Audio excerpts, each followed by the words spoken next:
Good afternoon, everyone.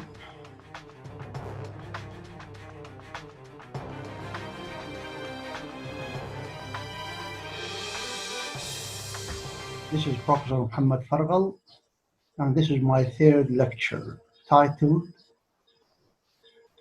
Translation Between Theory and Practice. In fact, I was planning to talk about morphology today, since last time I talked about phonetics and phonology, but because of the many comments I have received and the fact that more people around here are interested in translation, I have changed my mind. So today I'll give a general lecture on translation studies.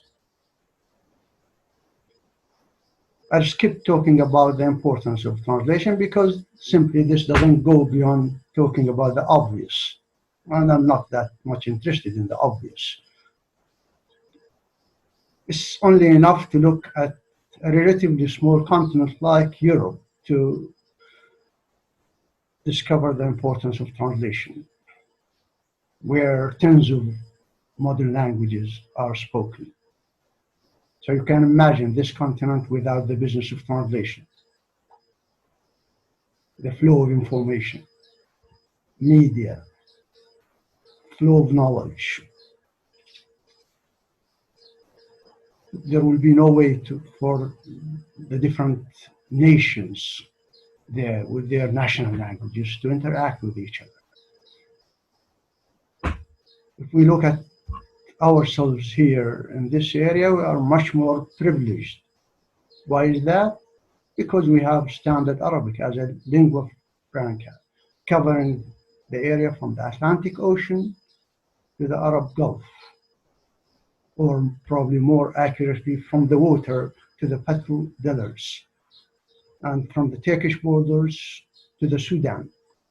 We only have one language in which material from other languages is translated.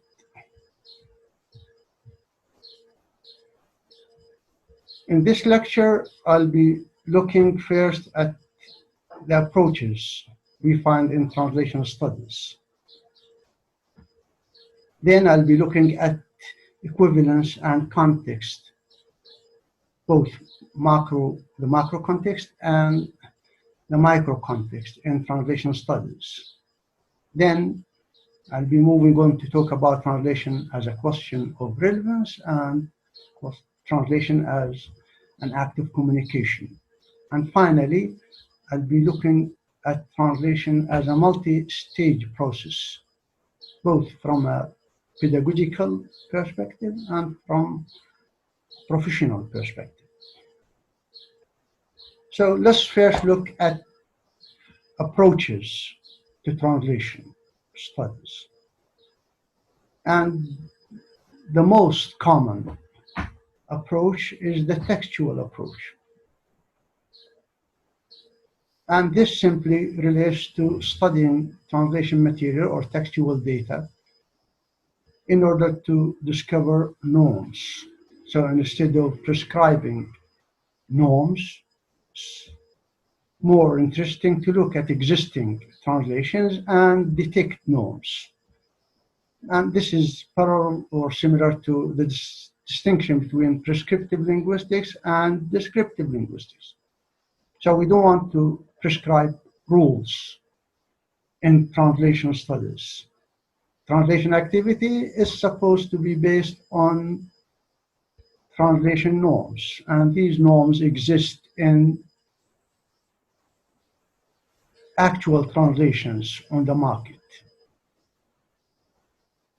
So this approach follows the methodology of looking at textual data, corpuses, parallel corpuses, both in the target language and in the source language, in order to see how things should be done. In other words, in order to find norms and tendencies and contribute to improving the practice of translation activity.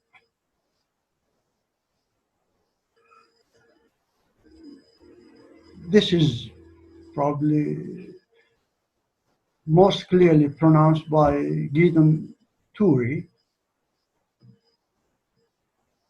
in his in his book titled Descriptive Translation Studies, where the focus is on critiquing existing translations and discovering norms in translation practice.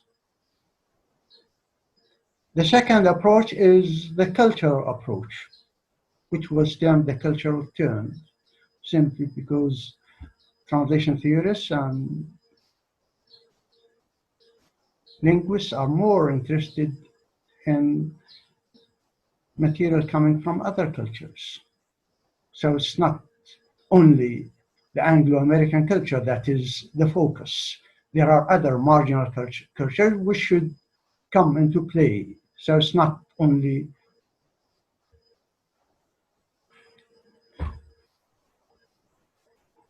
Eurocentric kind of features that have to be highlighted. Traditionally, most of translation activity was done out of English into other marginal languages. Now there are more and more translations coming from other languages into English, and there is much more awareness of other cultures, marginal cultures. For example, if we look at the pair that is relevant in this area, English and Arabic, translation between English and Arabic, we can see that there are more and more works from Arabic translated into English.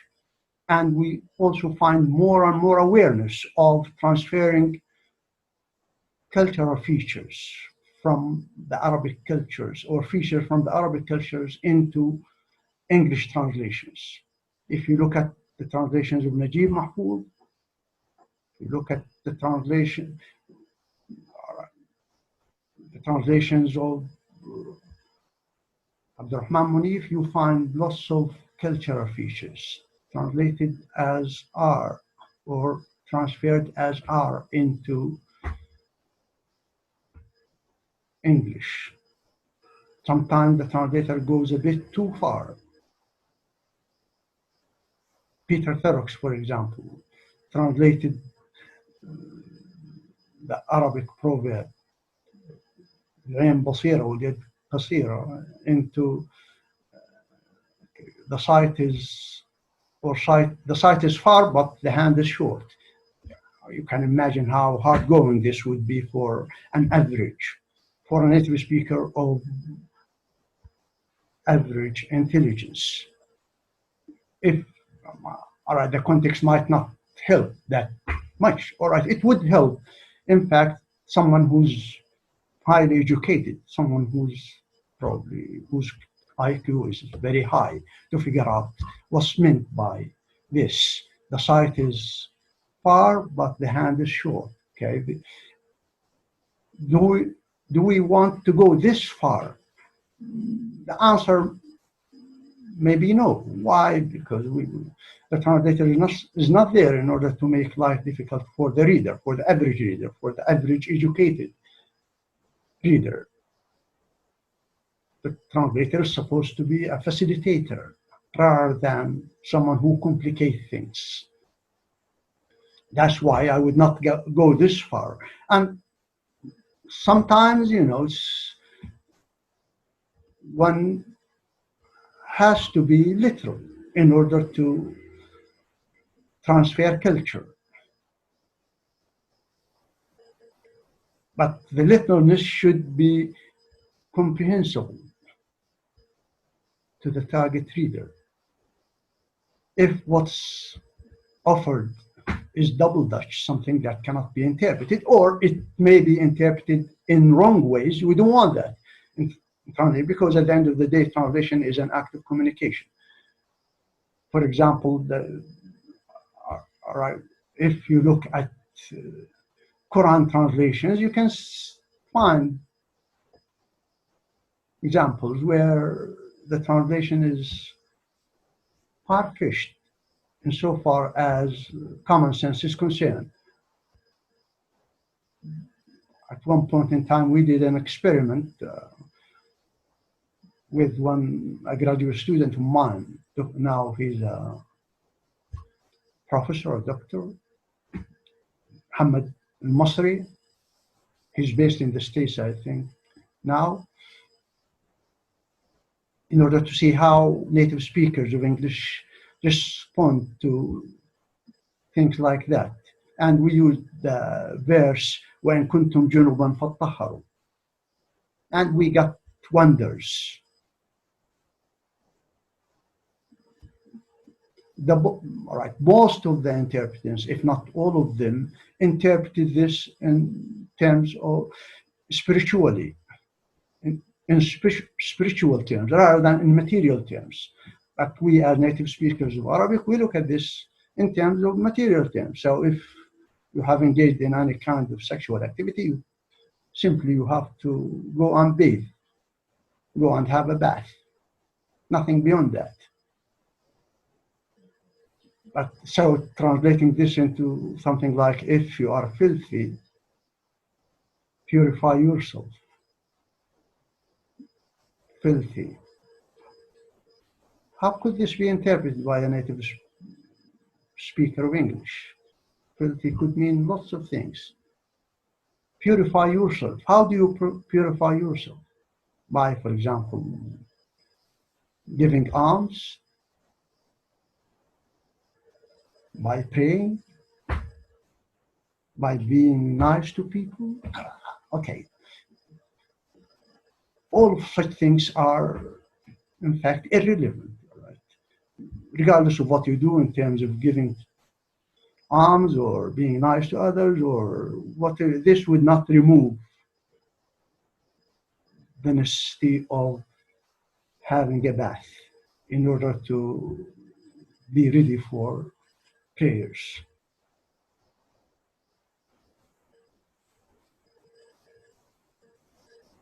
Okay, so when it comes to transferring culture, this is a sensitive issue.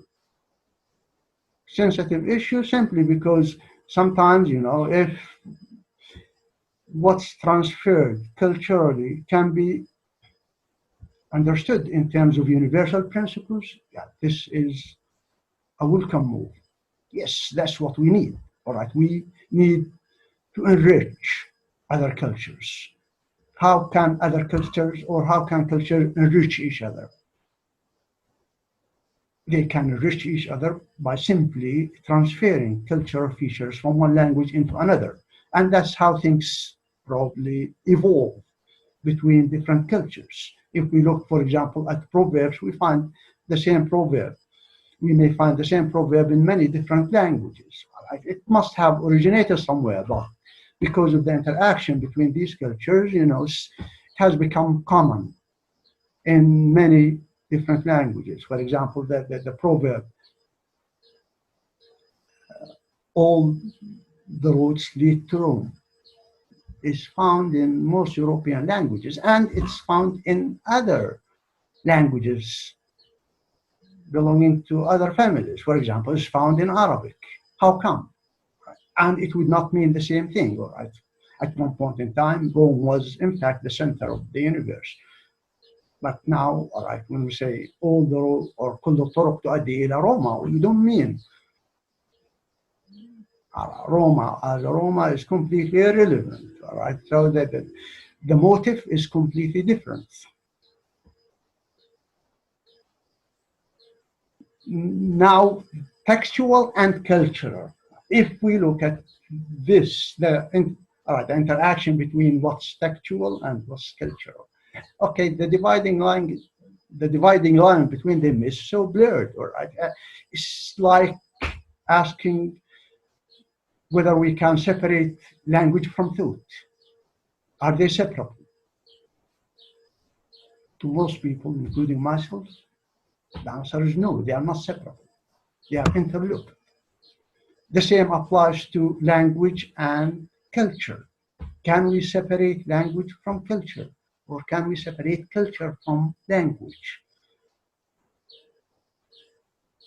apparently we cannot, they are not separable. They are intertwined. When you translate, you have to choose both language and culture. Okay, it's impossible for someone to what to just separate language from culture and say that, look, I'm just translating language, or I'm just using language, no culture. We hardly find anything that is culturally neutral. This is the exception rather than the rule. That's why the distinction between language and culture is kind of superficial, all right? Why should we distinguish? Because they are interlocked. When we engage in translation activity, we have to worry both about language and culture because they are there, whether we like it or not. So talking about a cultural translation or something like that, I think this is very pretentious. This is pretentious. Right? This really doesn't get us anywhere, simply because, okay, the two domains are interrelated. They are interlooped. One cannot be separated from the other. The next approach found in translation studies is the psycholinguistic approach, which is a very interesting approach, all right, which aims to look at what goes on in the mind of the translator when he puts pen to paper to translate. Okay, can we get to what goes on? All right, okay. There are some methodologies, all right. One very familiar methodology in translation studies is what they call think aloud protocols. You want translators to speak their ideas. So when they, all right, if you have some informants, some people translating, you want them to voice their ideas. Oh, I'm not quite happy with this word, so I should find something stronger or something more emotive. So if, all right, this kind of business in this methodology is supposed to be voiced, supposed to be spoken, and based on what translators do when they, based on what translators say when they translate, because this is assumed to reflect what goes on in their minds. And even there are more advanced methodologies based on eye movements and this kind of stuff. This is, all right, this is not familiar in the Arab world, all right? Just very few people who are doing their degrees in the West, for example, in the UK or in the United States, are interested in this stuff. And it's probably not our generation. It's the new generation, all right? So you might find some Arab students in the UK doing their PhDs on think aloud protocols. But how relevant this is to what we do in the Arab, it's hardly relevant, but in elsewhere, for example, in the UK or in the United States, it's very relevant. All right, hopefully in the future, okay, there will be more interest generated within the Arab world in this approach to translational studies. The same applies to the sociological approach, which is a very interesting approach. But again, we are lagging behind insofar as this approach is concerned. And this approach looks at translation as a multifaceted game. It's not only the translator who's doing the job. There are many other people involved. So there are many other agents involved. So the game it's not a one-man show. Like Americans nowadays being the one-man show in the world, all right, trying to orchestrate the politics of the world, and hopefully this will change soon. But in translation, it's never a one-man show. We have commissioners, people who pay you. They commission translation and you get paid for that as a translator. Do you do what you want or you do what they want? Yeah, this is a good question. There are editors. Okay, after you finish your translation, the translation might be sent to some reviewer, and the reviewer would make changes. You may not approve the changes, but you have to, well, sometimes they are imposed on you by the publisher. So the publisher commissions a translation, you do the translation, then the publisher sends it to a reviewer.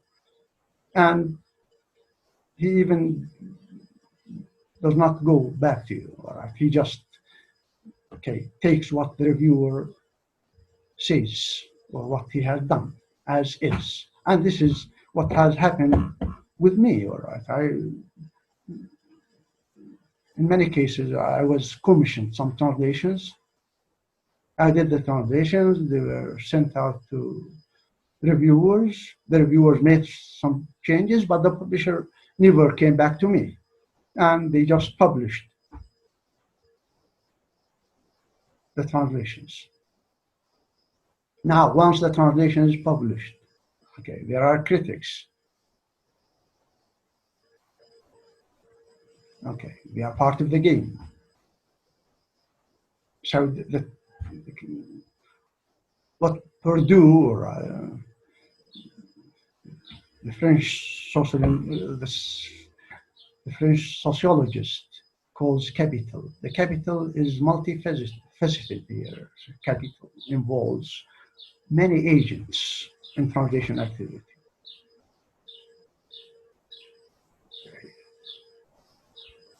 Translators, commissioners, editors, copywriting, all these things are agents within the translation process. And so translation nowadays is, in addition to the other approaches, it's looked at as a social act involving many agents rather than one agent.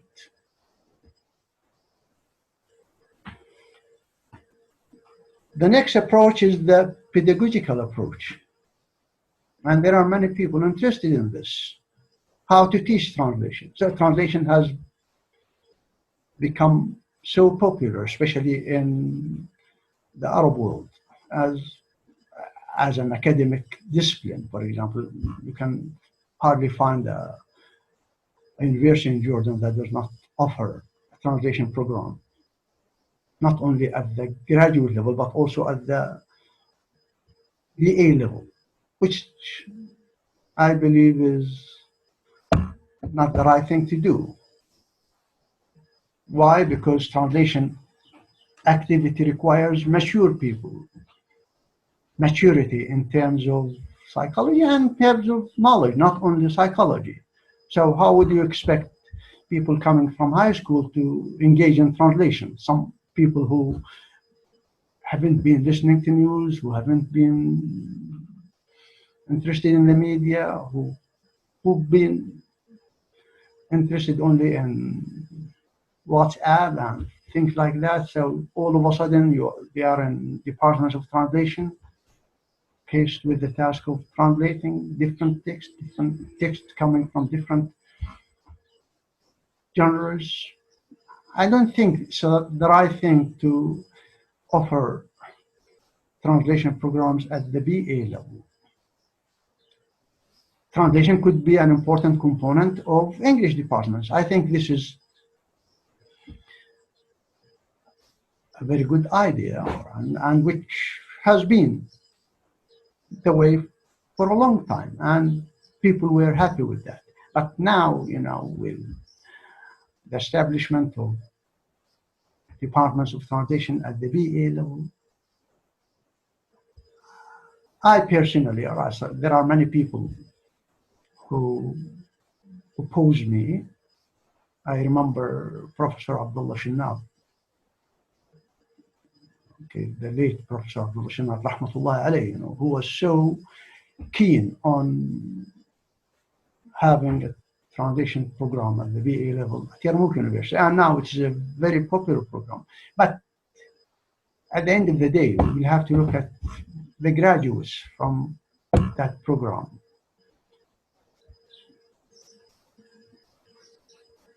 Is it a good idea to have translation programs at the BA level? Yeah, this is a controversial issue, but I think it's not a good idea simply because translation activity is a highly advanced exercise. It involves both language and culture. It's not enough for someone to be competent, assuming that competence is there, to be competent in two languages, which all of us know that this is not there. All right, you find students in departments of English and students in departments of translation who can hardly put two words together, or at least they are there to learn English rather than to translate into English. So translation departments are turned into language skills departments. Yeah, this is not the right way to do it, as simple as that.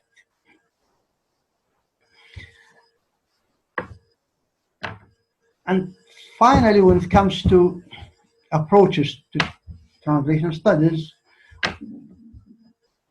let me have a word about the technological approach, which is becoming more and more popular.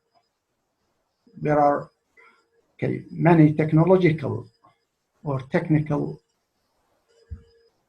aspects of translation which have found their way into technology. Right?